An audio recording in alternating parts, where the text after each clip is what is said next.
So let's look more closely at the Therapeutisches Taschenbuch of Boenninghausen. This was the final repertory of Boenninghausen. Even though he publishes many subsequent works, he never republishes his TT. Again from Dunham, he writes, in the manner I have described, he has investigated this matter and embodied the results in his repertory Taschenbuch. Again, every proving consists of a great collection of symptoms, very many of which are common in the whole materia medica. In the great mass of these, the characteristic symptoms, the real gems of the proving, are overwhelmed and well nigh lost. Boenninghausen is almost the only one who has ever applied himself to the task of collecting and collating these characteristics. And that's very important. Constantin Herring, who criticizes Boenninghausen's pocketbook because he didn't understand it, at the end, after Boenninghausen's death, publishes his analytical repertory of the symptoms of the mind, and in there he says Boenninghausen was the only practitioner who entered all his corroborations and all successfully cured symptoms in his casebooks.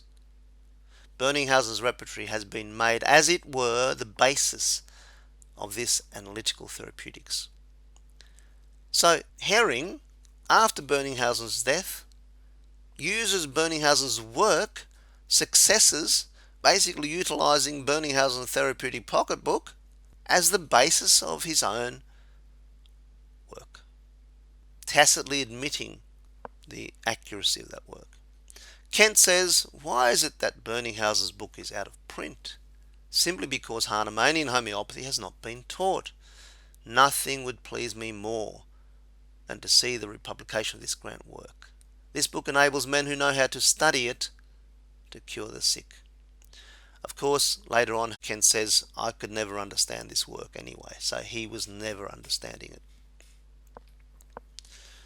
So here is a Taschenbuch, and here is the 1846 edition. Note that both works were published in Münster, the German, and the English from the same printing press at the same time. It was issued in 3 languages: German, French, and English. Here's the French. Münster, 1846.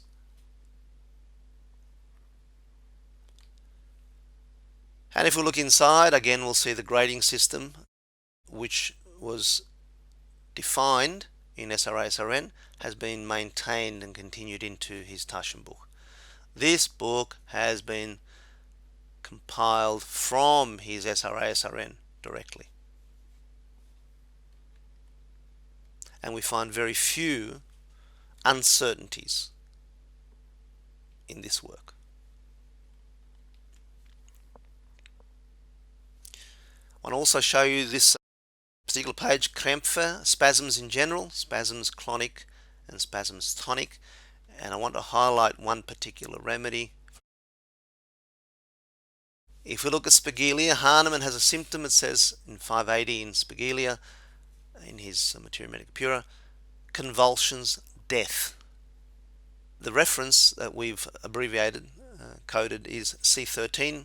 Hahnemann gives the reference as Chalmers.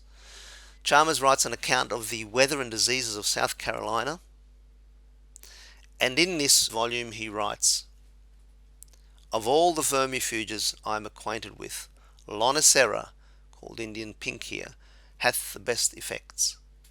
Lonicera, by the way, was the original name, and it took on the name Spigelia, given to it by Linnaeus after Spigelius, who was a famous botanist.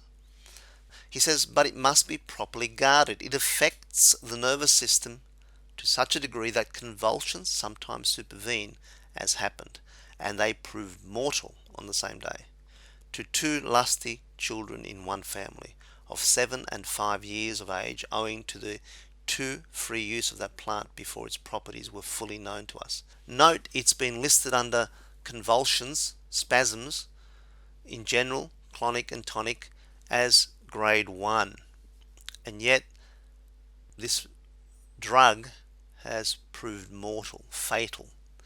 So we can see again grade has nothing to do with the intensity, folks. Please get that out of your minds. I see too often people writing, oh, it was intense, and they put a little grading. You know, when you give for an acute anxiety, aconite, and the anxiety reduces, do you change a remedy because the anxiety is less acute? No. It's the character of the symptom which determines the remedy, not the intensity. So now we can again look at this tree and ask, why did Boenninghausen change? Why did he change his beautiful model that everyone else has copied and been seemingly happy with? Why did he go on a new tact, a new path? And this is what he says. He says, I intended to compress it, that is, his TFR, into one volume, because remember, Hahnemann was asking him to. Having, however, finished about half of the manuscript, it had, contrary to my expectation, grown to such a size that I the more willingly relinquished my plan, as I saw that most likely the same object might be attained in a more simple and more satisfactory manner, if, by showing the peculiarities and characteristics of the remedies according to their different relations, I opened a path hitherto untrodden into the extensive field of combination. That last sentence, a path hitherto untrodden into the extensive field of combination. The result proved favourable beyond expectation, and our late master having pronounced my idea to be an excellent and eventful one, I did not hesitate any longer to finish. Now Allen says, of all the plans which have ever been adopted, that of Boenninghausen is the best. The chief discussion hinges on the possibility of taking the three elements and regrouping a symptomatology to correspond to that of the patient. Such a method is simple, compact, and has, I am bound to say, stood the test of large experience. I have worn out 4 bindings to Boenninghausen's pocketbook purchased in 1861, and have always found it convenient and reliable. I could not work without it. Now I want to point this out to you. What does he mean by the 3 elements? This is the key. Allen well understood this key, which Herring did not understand, and many others have not understood.